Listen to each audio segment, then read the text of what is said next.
Rockstars. I'm Aly, a Rockstar bar girl, and we are continuing with our discussion of bartender resumes with our resume video part 2, where we are going to cover making an advanced resume and a cover letter.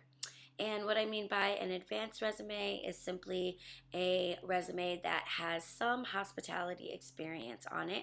If you recall from our first video, we went over our made up Jane Smith. She had never worked in hospitality before. She had worked as an intern in school and had a retail job at the Gap. So what I did was I went ahead and I sort of like fast forwarded Jane's life on her resume. So you'll see that after working at the Gap, Jane got a job as a hostess. She finally got a job in hospitality with her previous resume. And then she also went and got herself a server job. So she worked a hostess job for a year, and then she moved into a server job, and that's what she's doing right now. She's working in a restaurant. Down here, you'll see that the education is essentially the same, but she's gone to bartending school, and she has gotten her food handler certification and her tips alcohol safety certification. And while working as a hostess, she was exposed to Open Table, which is like an app or a service used for making reservations, Micros, and Aloha, which are POS systems that are popular in the hospitality business, and Grubhub, which is something that bars and restaurants increasingly are using. So having experience with Grubhub is helpful. So she's gotten some more experience under her belt, which is awesome.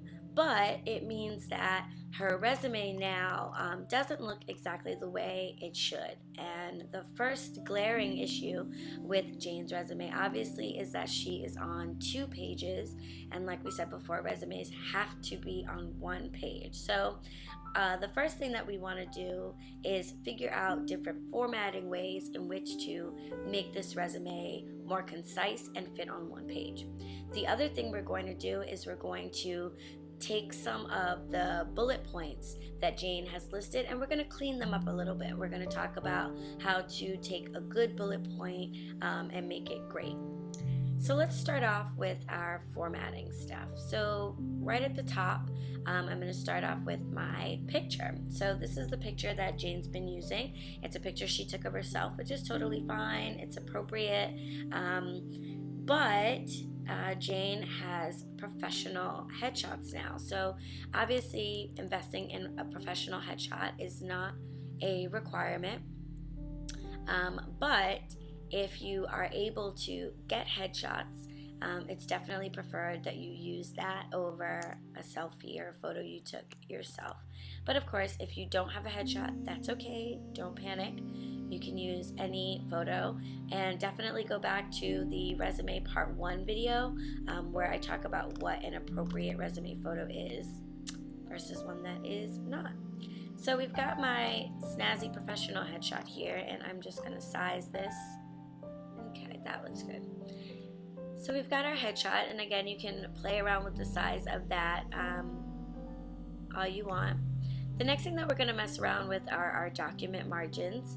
Remember from our beginner video, we left our margins fairly wide just to help with our spacing. But now that we've got more stuff to fit, I want to shrink my margins down a little bit. And you just want to be mindful that you don't make your margins so small that you couldn't print this or see the whole resume when you printed it. But I'm just going to shrink the margins on the left and the right, and on the top and the bottom. So that's giving me a little bit more space to work with. Oh, also, if you want, you can change your font size. I'm on a size 12, which is pretty much standard. You can go as small as a size 11 and as big as a size 14. But no smaller than 11, no bigger than 14. I'm going to leave it at 12. The next formatting change I am going to make is with the alignment of my headers within my experience section. You'll see that before we were aligning everything to the left and putting all of the information about each position on a separate line. We don't need to do that anymore because, again, we're trying to maximize space. So I recommend center aligning this, which allows you to put all of this information onto one line while still leaving it nice and readable. So you see that now? My position and the years that I worked at this bar are all on one line, but because I center aligned it and spaced it out, you can read everything clearly. So this saves me a considerable amount of space. For each of these headers, this is going to save me 2 unnecessary lines. So again, I'm just centering and putting all the information on one line instead of multiple, and then spacing them out. So I'm just going to do that for each position. Another formatting change that we can make to Jane's resume is we can get rid of any sections or lines that are no longer necessary. So one thing that I see on resumes a lot is a line regarding your references. Usually it'll say something like references available upon request, which is totally fine, again, when we are trying to fill out our resume and make it look as full as possible. But now that we're trying to maximize space, something like that isn't necessary because it's typically a given. Another part of the resume that we no longer need now that we've got some more experience under our belts is our objective section. Again, the objective section is relevant, it's totally fine to have there, but because you're maximizing space, it's one of the parts of your resume that you can afford to lose. So now that we've done some formatting stuff, we changed our margins, we changed our photo size, we could change our font size, and you can also change the font style if you wanted to find a smaller font. We changed our photo, and we got rid of unnecessary sections like the objective section or a reference line. We are still on 2 pages though, so we're going to now get into the heart of the experience section to clean that up a bit and see if there is some space that we can save there, and also just make sure that we are making great bullet points and not just good bullet points. So we're going to start off with the first position, our server job, Jane's current job. And one of the bullet points that she listed reads, informed guests of specials, place orders for food and beverage, and close tabs using Micros POS. So this line is very, very obvious. It's basically literally the description of what a server is. Someone who tells you what the specials are, takes your order, and then closes out your bill. So lines like this we can afford to lose because they're way too obvious. That's the first change that we can make. The second change that we can make are skills or responsibilities that are redundant. So down here in our hostess section, Jane says that she communicated directly with customers and guests while delivering excellent customer service. And while that's true, she also has an almost identical or an identical line in her section about being a cashier. So we don't need this twice in the same resume. You want to avoid repeating the same skill. If you did the same thing or learned the same thing in 2 different jobs, just list it in one of them. Moving down to the legal internship that she worked, if you watch the part 1 of this video, then you'll remember that we included this legal internship because Jane, when we were first making her resume, had very little work experience. She had an internship and she had 1 retail job. So we didn't want to omit or leave out any of her work experience. So we included her internship. Now that Jane has more experience in hospitality and she has more stuff to put on her resume, we don't need to include this. This job is totally irrelevant to hospitality. Remember, we were trying our best to try to make it sound like it was kind of relevant to hospitality, but now we don't have to worry about that anymore. We will, however, leave her retail job on because, as we said, this is a position that it's very different from hospitality, but there are a lot of relevant skills or responsibilities. So we will leave that on there. But getting rid of that internship helps save us a lot of space. And finally, this doesn't save us any space. It's really just a matter of making your resume great instead of good. One common mistake that you want to avoid is repeating the first word of your bullet point. So you'll see here in the hostess section that Jane has said that she was responsible for something twice, and you always want to avoid redundancies. You'll also see that she used responsible in the for in the cashier section. So we want to change these two bullets to say something slightly different. In the part 1 video, I mentioned that it's a good idea to use a thesaurus, and this is where it would come in handy.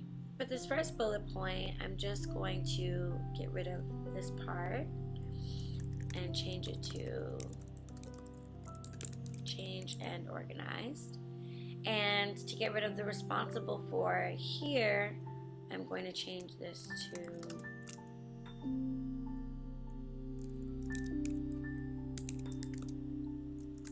in charge of. So now each of our bullet points starts with a different word. We don't have any redundancies. We didn't repeat any skills or any responsibilities twice. And we made sure that we are not wasting space with any bullet points or descriptors that are totally obvious. Now that we've made all of those edits, you can see that we are really comfortably on one page. You could mess around with spacing things out differently, and I'm just going to shrink this a little bit so that you can see better that everything fits nice and neat onto one page. It's fleshed out, it's very clean and concise. Even with the change in our alignment, we can very easily read everything.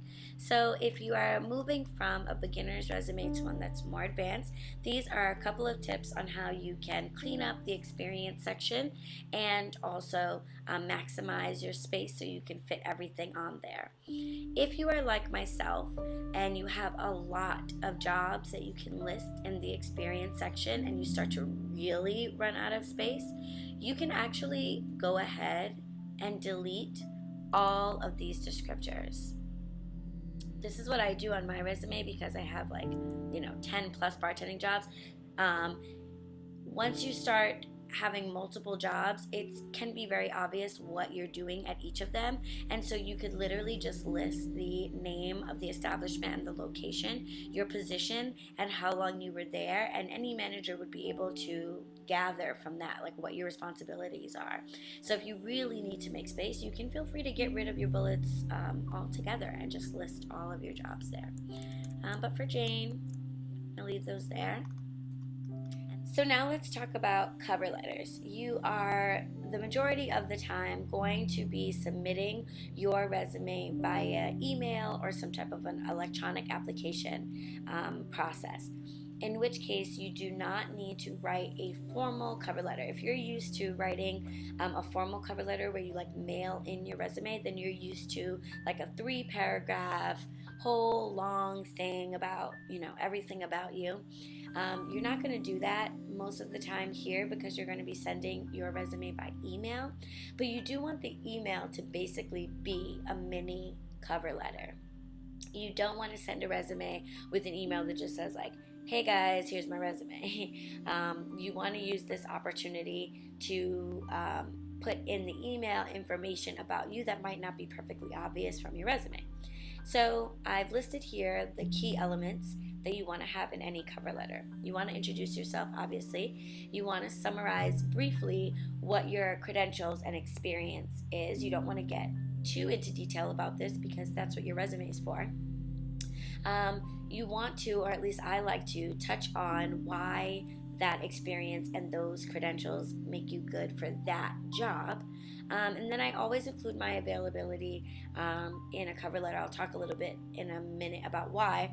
And then, farewell and adios. So I went ahead and drafted up a sample cover letter for Jane so we can see that in action. First of all, starting off with our intro, we have good morning. My name is Jane Smith. I'm a server and hostess with 1 year of hospitality experience. So this is our hello, here's who I am. Next, we get into what our experience is, and again, we keep this really brief because our resume is going to go into detail about this. But Jane mentions that she has had server experience and that she also has gone to bartending school. And then she explains what type of experience she has had and what types of skills she's learned there. So she's learned how to memorize a menu, and she knows how to handle a very busy shift. And most importantly, because she's now applying to bartending jobs, she has actually worked a couple bartending shifts at her current position.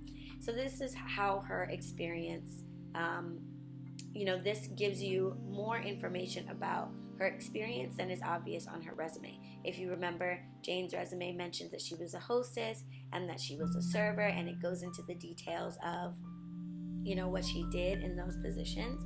But because she wasn't a bartender at that particular job, she can't, well, she could, but she isn't actually going to say that she was a bartender. So this is a great opportunity for her to tell the hiring manager, hey, even though I have not had the position of bartender, I have worked bartender shifts at my server position. So we're getting more information about her experience from the cover letter, and that's the idea. And then she goes on to explain why those skills are relevant to this current position. So the job she's applying for is a brunch bartender position.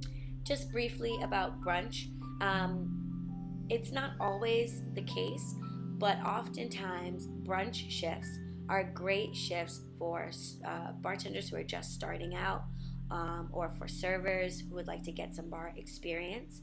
Because typically bars or restaurants that have a brunch will have some type of drink special, usually mimosa or Bloody Mary, and because they are on special, 99% of people get that cocktail.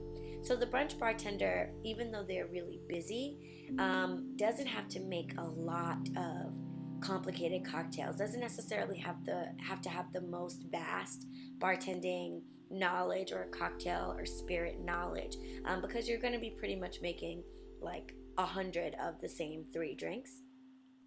So Jane is letting this hiring manager know that because she has some bartending experience, she's perfect for the brunch position, because they don't need someone with extensive bartending skills or cocktail or spirit knowledge.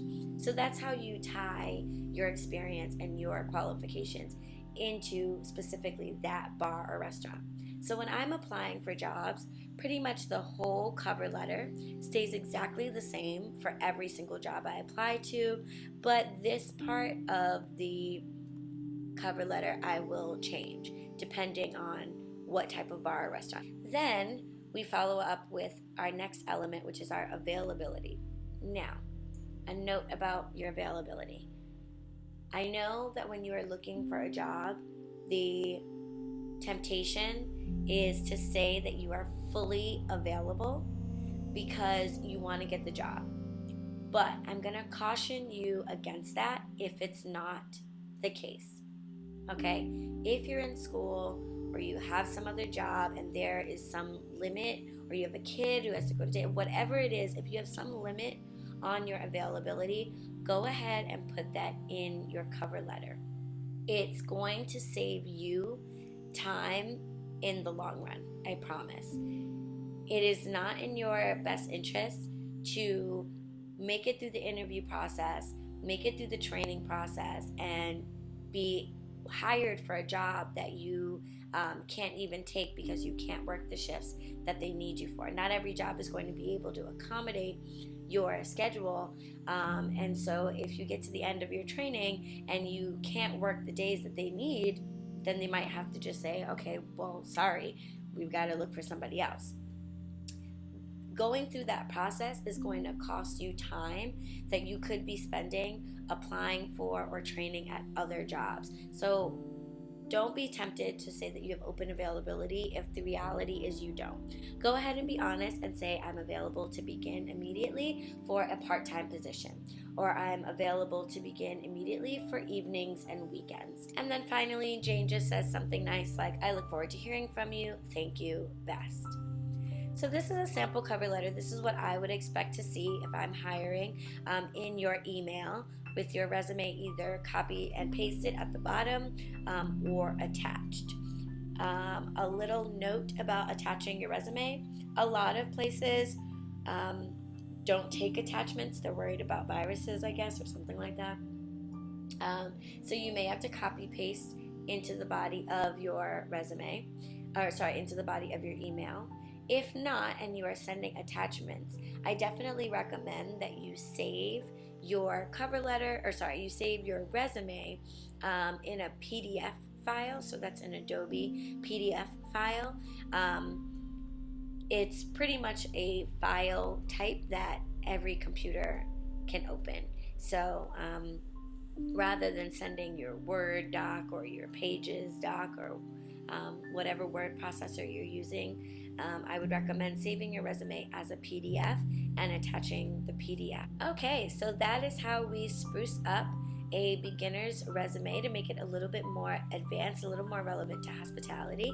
And that is how we write a good sample cover letter, which I recommend you save so you can copy paste into your emails as you are looking for work.